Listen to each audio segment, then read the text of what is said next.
All right, another week, Thursday night therapy with the Love Doctor. And in the house, I have a special guest, the one and only, Layla. Hello, world out there. Welcome to the Love Doctor Show. I am so honored to be sitting next to the Doctor of Love. Yes, so Miss Layla's going to come here and give you a little schooling, and he's going to also hip us and maybe school me as well. So Love Doctor, what we talking about today? Okay, tonight actually the feedback on Facebook was so great that we had to do a multi-topic tonight. We're going to do second chances and should I pursue a relationship with an emotionally damaged person.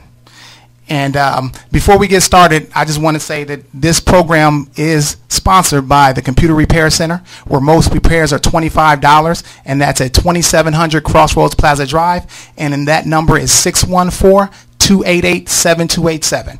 Okay, let's go in and get right to the point because we only got an hour. Okay.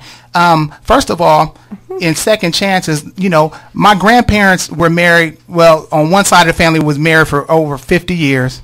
And on the other side, they were married for almost 40 years. And during that time, they couldn't have been perfect.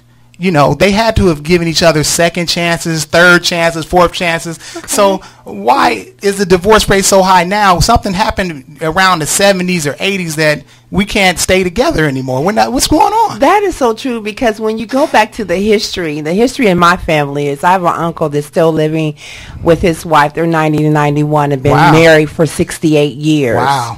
And these are black folks now, and it blows my mind. I'm like, exactly. What's going on in our relationship, in our personal relationship, that we just can't seem to, if we make it past 3 years, we doing good. Right. Seriously, sad but true. That's true. And I went back to the history of my elders, and I asked them all the time. I'm like, because I grew up with that bond, like you said, on both sides of the family, that they married truly to death do part. Right. That's right. We don't get that now. No, we don't. It's a struggle. Soon as there's, it's like we want things to be given to us. We don't want to struggle, and we don't want to put the work in to the relationship like we used to, because, a lot of times when we have a partner that develops some type of issue, and we all do over the course of our lifetime, we don't want to accept that and try to work through that problem that they're having. I know some things can be, they may be unforgivable. Forgiveness, that's deep. But it takes a lot of forgiveness to be with somebody for 50 and 60 years, like you said. And now, the average marriage is only lasting like 5 or 6 years. Yeah. That's crazy. Well, we were just talking about, I believe, what was it, LeBron James just got married over the weekend, and sure enough, and what's the other guy? I want to look at him. Oh, God, John Legend got married as well. So everybody's getting married now. Right, we're getting married. But see, we just ain't staying married. Yeah, it's like, how long are they going to stay married? Exactly. And then you look at Robin Thicke that's married to Paula Patton. There, a lot of his music, one thing that he said, which I admire Robin Thicke so much, he said, I take the arguments. So when you guys are listening to his songs, he didn't write it for you. He wrote it to his wife and about the arguments, and he puts that out there so he's able to express it. A lot of us are not able to forgive. That's true. And if we do forgive, how many times do we need to continue to forgive? Right. Especially when you're forgiving for the same thing. Come on now, I tell somebody, I ain't the Lord. I'm just not him. I can't have all this forgiveness up in me. Right. But that's what is expected. And I think that's where we drop the ball, is like, look, is it worth fighting? Is it worth losing self for? And are you selling for just anything? Right. Or are you sick and tired of being sick and tired? Right. And that's where it is with a lot of couples, like, okay, I can do bad by myself, the old saying. Right. So and then you have couples, like, some people don't give over cheating. Right. Some people just can't get over that. That's true. Especially when one person is 100% faithful. And then you have that other party. Why did you stray away? What happened? That's true. And a lot of times it's just simply because they just want to see if they still had it. Right. But see, and the thing that kills me too is like sometimes when when we're in a relationship and our partner or the person that we're seeing they cheat on us or whatever the case may be, then we'll go out and cheat on them with somebody who's worse than the person that we're with. Wow. You know what I'm saying? That is we so go out, true. some females, they, or even males go to the club and find somebody, get drunk. Exactly. So, I mean, come on now. We got to, it's got to be some type of way that we can work through some of these problems, and not, and forgive. Because that's big. Yeah, forgive. Right. That is the biggest thing, no matter what they say. Right. Because look, when I got divorced in '08, and I'm telling you, when you go down to the divorce court, they're divorcing people in like 5 minutes. Wow. I mean, it's just like, okay, what's your name? Such and such. Okay, that's it. Okay, divorce granted. Boom. Next person. Boom. I'm like, oh my God. Yeah, I thought it was going to be like a long little process that we was going to have to go through. I mean, it was crazy. We got divorced so fast. I mean, I was in and out there. I didn't even realize I got divorced quicker than it is to go through McDonald's drive-through at lunchtime. Wow. So the old fable is it's easier what they say, it's quicker to get married than divorce. So now you're saying it's quicker to divorce. Oh my goodness. Wow. When you go down there, you're going to go through that line so fast because there's so many people that are getting divorced. They don't have time. I'm thinking I can go down there. We can argue our point. Mm-hmm. We're going to talk to counselors and no, it was as soon as it was set for that date, bam, it was over. See, I'm the kind of woman, look, I'm going to tell you, I got a couple husbands under my belt because I keep doing it. So you got a couple husbands? Because I'm trying to get it right. So I didn't give up on it yet, but now I'm done, okay? Absolutely. Are you serious? I mean, come on. If I tell my business for real, I know people who listen to my family going to be like, I holler, but yes, 4 times, I'm done. Wow. So tell me then, I mean, you've been married that many times. Mm-hmm. I mean, are you saying you're not a forgiving person? Absolutely, I'm saying that. I'm not ashamed to say that. But that's terrible, though. Right? It's terrible to forgive. No, it's terrible that I'm not forgiving. Okay. But I had to learn to forgive. Okay. So that's probably why now I'm in that relationship that I'm learning to forgive. It is so hard, and it's because I'm the kind of person. Look, I mean, you see me. I'm not a bad looking person. Right. And I had to check myself. Very, very, very sexy. Oh, thank you, honey. Yeah. I had to check myself because they say look at the man in the mirror. So I had to look at the woman. Okay, why can't I have that 68-year marriage? Okay. Because I grew up with that bond. Right. And so it was devastating to me. And can I, forgive that person, and can I go back to that person again and try to do it again? Right. I was never that kind of person that I'm going to go back and give you second chance on this. I see. Am I going to give you a second chance to break my heart again or second chance to do what you did? Wow. I'm not that kind of person. You ain't that person? No, I'm not. As someone said, I ain't got that to do. I heard that. But see, I'm a full believer in, if you really, really love somebody to the core and have the understanding and understand that person, that, you will know how that person ticks and you will get an understanding on why they are what they are. Just let me give you an example. Like, our kids. Okay. Oh, our kids do a lot of messing up during their time, but we still love them. Unconditional love. You know what I'm saying? And why can't we have that for our mate? Why are we so quick to dismiss that person where, he might have had some flaws? I know maybe, there's an emotional tie and this and that. He's an adult, of course, but where is that type of love that, that we can just have an unconditional love for someone that is our mate? We didn't create them. We didn't carry them in our womb. We didn't give birth to them. It's not part of my soul. So basically, your soulmate can never. Your soulmate is your child. Okay. So your soulmate can never love another man like you would love your child. Is that what you're saying? Absolutely not. Wow. Absolutely. Okay. There's no comparisons because your child can go and commit a serial murder. Right. He can be a serial murderer. And you're gonna stand right there by that child. That's your baby. Right. You gave birth to that baby.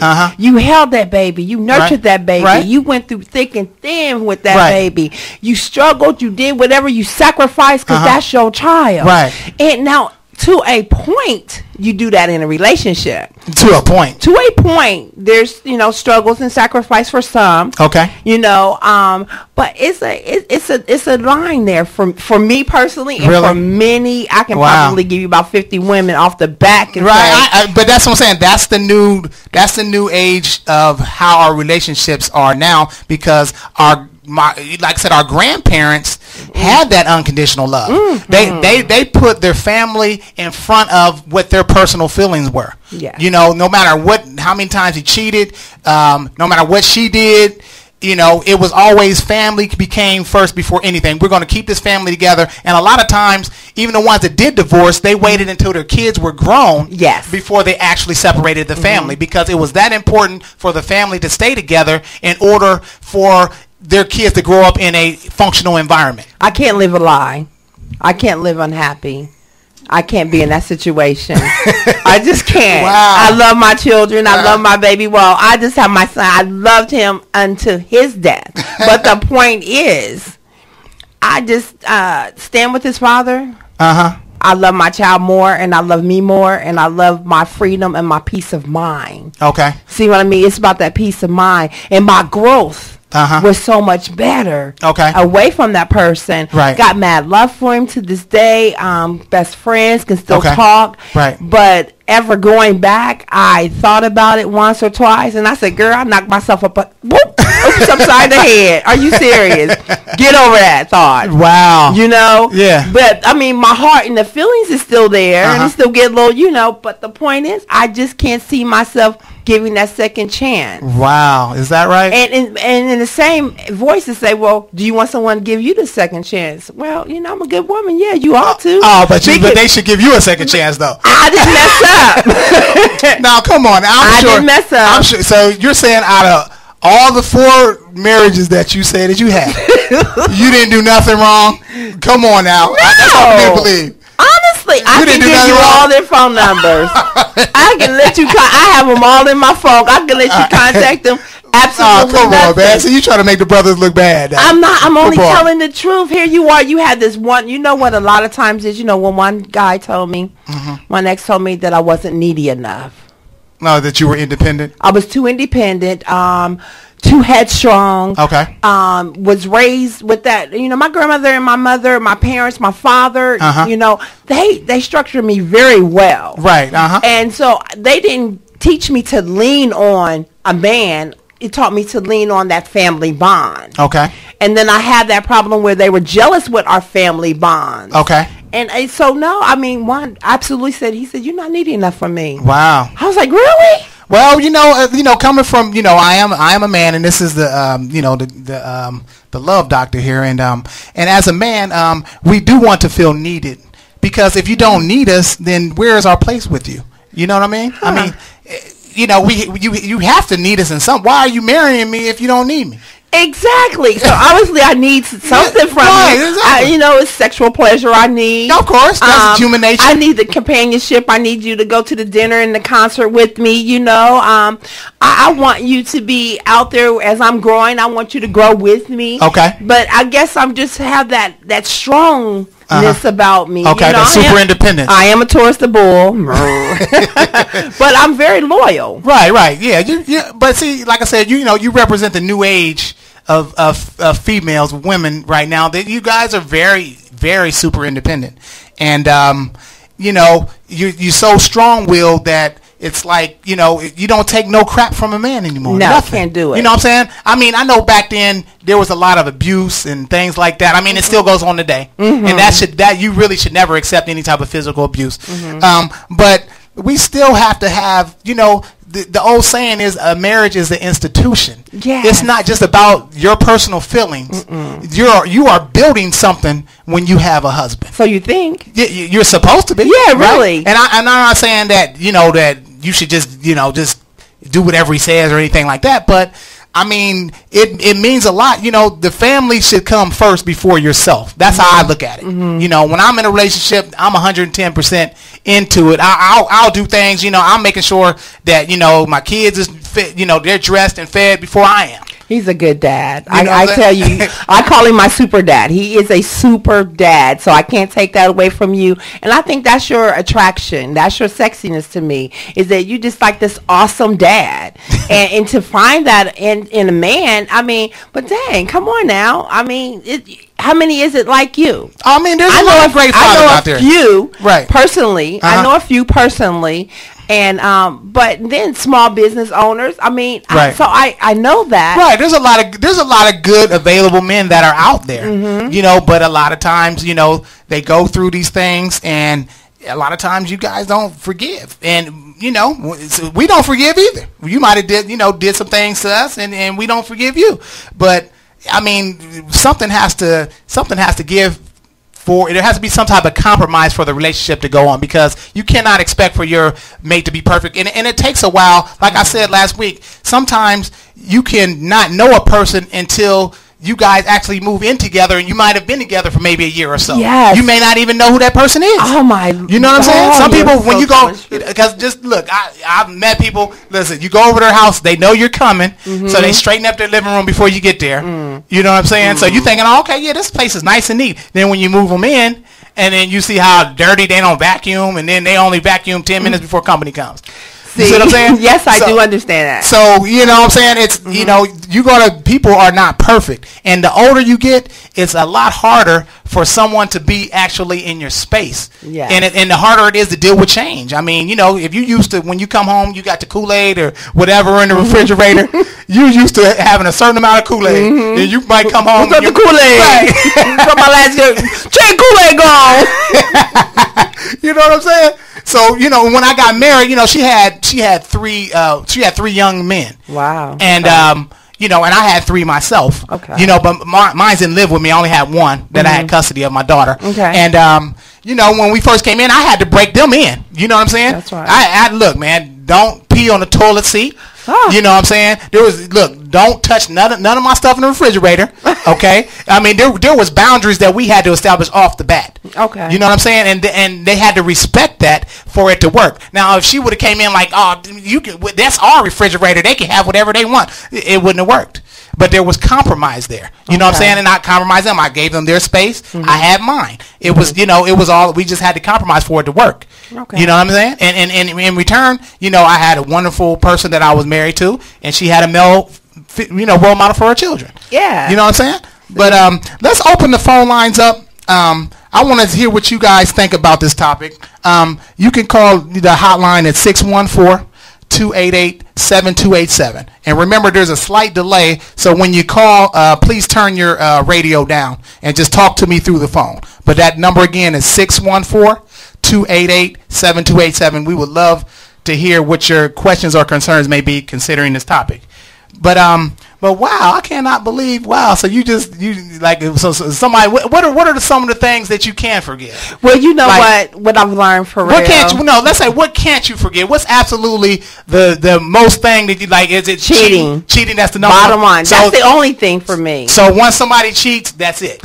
I'm pretty much, I mean, I can't forgive that, because I want, especially now in day and age, all this AIDS and HIV. Right. Come on now. That's true. So you showing disrespect. You showing that you don't have no love for me. If you love me and care for me, and it ain't like that you wasn't getting satisfied. Some people just have a high appetite, and some people just feel that, you know, the old saying, there's 15 women to one man, and some men just want all 15 women. Right. Truly, that's true. It has nothing to do with a woman, and I want these women out there to understand it has nothing to do with you didn't do. Some men just have a healthy appetite and demand, I want all 15 of my women. I want to have them. It says the high statistics state that I can have all these women.